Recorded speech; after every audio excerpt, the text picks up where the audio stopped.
Donc oui, vous l'avez compris, on va parler clairement aujourd'hui, donc dans cette vidéo, des PC portables. Les PC portables aujourd'hui nous accompagnent partout au quotidien, que ce soit pour des voyages, que ce soit quand on part pour aller au travail, etc. Et un bon PC portable aujourd'hui, si tu veux vraiment avoir quelque chose avec de fortes réductions et surtout pas trop cher, je vais pouvoir te conseiller parce que clairement, il y a quand même quelques petites pépites dans cette vidéo. Donc, avec des bonnes réductions, surtout parce que la plupart, donc en fonction des prix, en fonction des besoins de chacun, c'est surtout ça qui est là où il faut le voir. Il ne faut pas prendre une machine à 2000 euros si, même si vous avez ce budget-là, mais si vous n'en avez besoin que pour 1000, 1500 euros, ça suffit amplement pour ce que vous pouvez en faire. Donc, en gros, le MSI Fin GF63, une très bonne marque, en tout cas pour les PC portables, avec une RTX 4060, donc c'est la dernière génération au niveau des cartes graphiques. Jeu Full HD, 144 Hz, etc. Windows 11, famille, SSD, 512 Go, ce que je trouve un petit peu faible au niveau du stockage, mais ça peut suffire pour un premier temps. Sinon, n'hésitez pas à rajouter un espace de stockage supplémentaire. 16 Go en DDR4, ça reste aujourd'hui quelque chose d'actuel. 16 Go de RAM, c'est basique, c'est ce qu'il faut partout. 8 Go, ça commence à être un peu très dur même, ça commence à être un petit peu faible. À l'époque, c'était quelque chose de bien. Aujourd'hui, ça ne l'est plus du tout. On est toujours sur du Full HD. On est sur un prix quand même beaucoup plus bas. De moins 25% en moyenne, vous le voyez, hein, 1199 euros à la base et là 899 euros. Là-dessus, ça reste correct. D'un point de vue design et d'un point de vue de ce qu'on peut retrouver au niveau des connectiques, on a l'USB 3.0, on a les prises de jack, donc tout ce qui est port, tout ce qui est pour entendre l'audio, tout simplement. On a un port RJ45, un port USB-C. À l'arrière, on a même un port USB, donc ça c'est cool. On a aussi tout ce qui est l'Airflow. Donc ça, c'est qui me demande. Ce que je trouve dommage, c'est qu'on l'a que sur un côté et pas sur l'autre côté au niveau du devant. Donc ça prouve qu'il y a peut-être un ou deux ventilateurs, mais pas forcément assez au même endroit. Donc là, c'est là où il aspire, vous l'avez compris, donc le refroidissement pour après le rejeter sur les côtés.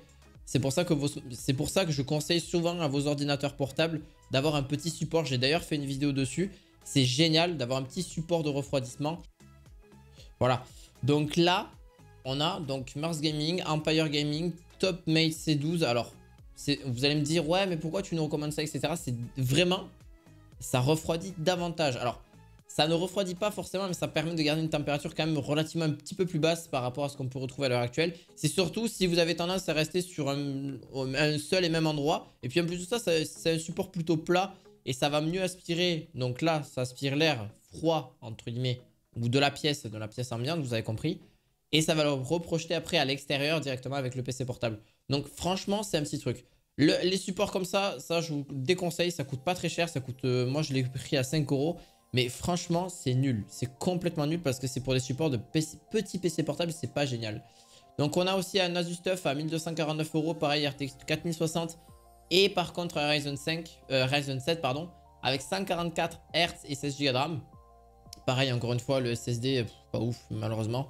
Windows 11 et on a quand même un prix qui est quand même bien. En vrai, au lieu de 1599 euros, 1249. Ça reste quand même correct.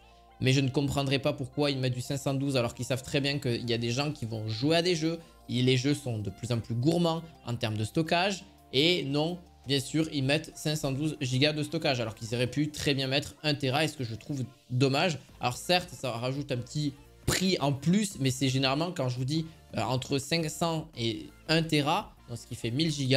Il y a vraiment peu de différence en termes de prix. Et vraiment, c'est très très peu. C'est une quarantaine d'euros la différence. Et encore, aujourd'hui, ça baisse beaucoup de prix au niveau du stockage. Vous voyez, là, on a un SSD en 2 Tera. 2 Tera, donc là, c'est 2000 Go. On a à 122 euros. Et encore, 1 Tera, c'est bien moins cher que ça. Donc là-dessus, et puis ça dépend aussi où vous voulez le prendre. C'est pas forcément que du Samsung. Donc ça aussi, je trouve que c'est un petit peu dommage là-dessus. Mais bon, voilà, vous voulez faire des concessions peut-être sur le prix. Mais pour moi, c'est raté. Bluetooth, Wi-Fi, etc. Bon, très correct. Ça, c'est vraiment correct. Après, le PC en général va très bien fonctionner. 4060, ça reste vraiment une bonne gamme pour jouer à des jeux, surtout à l'heure actuelle. 8 Go, ça reste correct. Les plus gros jeux en Full HD, vous allez les faire tourner sans aucun problème avec une 4060. Certes, c'est une 4060 PC portable, mais ça reste très correct. Alors, celui-ci, je reste un petit peu dubitatif. Il est bon. En vrai, c'est un très bon PC en HP Victus avec un Intel Core i5 de 11e génération, mais avec une RTX 3060. La RTX 3060 fait très bien tourner les jeux, ça c'est certain, encore à l'heure actuelle. Mais par contre, c'est au niveau du prix. J'aurais voulu un petit poil moins cher, vers les alentours de 650 euros. Pourquoi? 799 euros c'est bien, 1199 euros c'est injustifiable par rapport à ce type de PC portable, parce que ça devrait même se vendre encore un petit peu moins cher par rapport à ce qu'on peut retrouver sur le marché. Alors oui, encore une fois, forcément c'est la marque, c'est les PC qui en profitent, etc. Vous avez compris, c'est HP, tout ça. Là-dessus c'est normal. Jusqu'à 5 heures d'autonomie de batterie, donc ça c'est pareil, ça prend avec de grosses pincettes, même s'ils sont plutôt exacts sur 5h45. Généralement ça dépend de votre utilisation. Si vous êtes en train de pousser la machine à son maximum, en 2 heures c'est plié. Donc voilà, si vous êtes juste à regarder des films, vous êtes juste en train de regarder des vidéos sur YouTube, forcément la batterie va durer plus long. Mais on sait très bien que les batteries de PC portables, malheureusement, il faut le dire, il faut être même sincère, ne durent pas très longtemps. À part les PC portables de chez Apple, etc. Ouais, ça fonctionne un petit peu mieux. Ou les ultra portables, ok, parce qu'ils n'ont pas forcément une puce graphique. Ou alors elle est intégrée au processeur. Là, c'est une puce graphique vraiment pas intégrée au processeur. Donc, ce qui fait que c'est une machine très puissante qui est très énergivore. Donc là-dessus, on peut retrouver plutôt une autonomie. Si vous êtes juste sur du type traitement de texte, etc. Voilà, ça reste un grand classique. Pareil, les connectiques restent relativement les mêmes. Hein, donc ça, ok, jusque-là, on est à peu près habitué. Acer Predator. Oui, vous l'avez entendu, Acer Predator. C'est le Helios Neo. Donc, bien ou pas bien? Moi, je trouve qu'il est bien parce qu'on a un i9. Et pour le prix, là, je suis ok. Là, je suis littéralement d'accord. Intel Core i9 13900 HX. Donc, très bon processeur. 4070. 16 Go de RAM. 1 Tera de SSD et un Windows 11. Un clavier rétroéclairable. Et blablabla, tout ce qui est disponible. Et en plus de ça, il n'est pas très grand. C'est du 16 pouces. Donc, vous allez me dire, est-ce que ça chauffe? Oui, ça va forcément un petit peu chauffer. Intel Core i9 4070, c'est inévitable. Énergivore aussi. Mais par contre, on a un Tera de SSD, 16 Go de RAM qui pourra être augmenté un petit peu plus tard. Qui pourra s'upgrade à sûrement beaucoup plus haut que ça. Sans trop de soucis. Mais franchement, ça reste un petit PC portable pas négligeable. Donc franchement, là-dessus, je vous le recommande entièrement. Mais alors, vraiment, je pose pas du tout. Par contre, je pense qu'on est sur du Quad HD au niveau de la... Parce que WQ, à mon avis, c'est du Quad HD. Ils n'ont pas vraiment spécifié au niveau de la résolution et c'est du 165 Hz. Mais franchement, allez-y les yeux fermés. Parce que là pour le coup, c'est quelque chose de vraiment bon. Et même en termes de design, il reste très petit. Ça reste pas trop gaming, un petit peu, mais vite fait. Voilà, franchement, correct. Là-dessus, génial. Et en plus, belle réduction de quasi presque 300 €. Donc, voilà, c'est bien. Franchement, c'est très très bien. Alienware.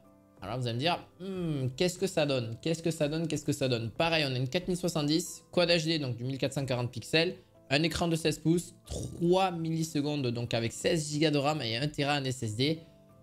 Et un Ryzen 9, donc pour finir, le 7845HX. Donc jusque-là, c'est correct. Donc là, je vous ai spécifié et 240 Hz en Quad HD, c'est bien. Voilà. En fait, pourquoi le prix est un peu plus élevé de celui-là par rapport au précédent? Pourtant, on a la même carte graphique et pas totalement le même processeur.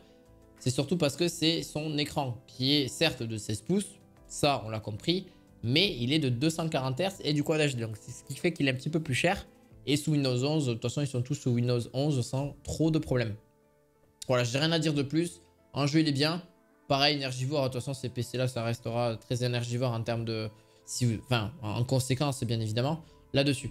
Et vous pouvez monter jusqu'à au moins 64 Go de RAM sans problème sur ce type d'ordinateur. Donc, au moins, vous êtes tranquille pendant plusieurs années. Pareil, celui-ci, je l'ai déjà mis. Donc, alors, attendez, j'avance un petit peu. Hop, et bien, on va s'arrêter là.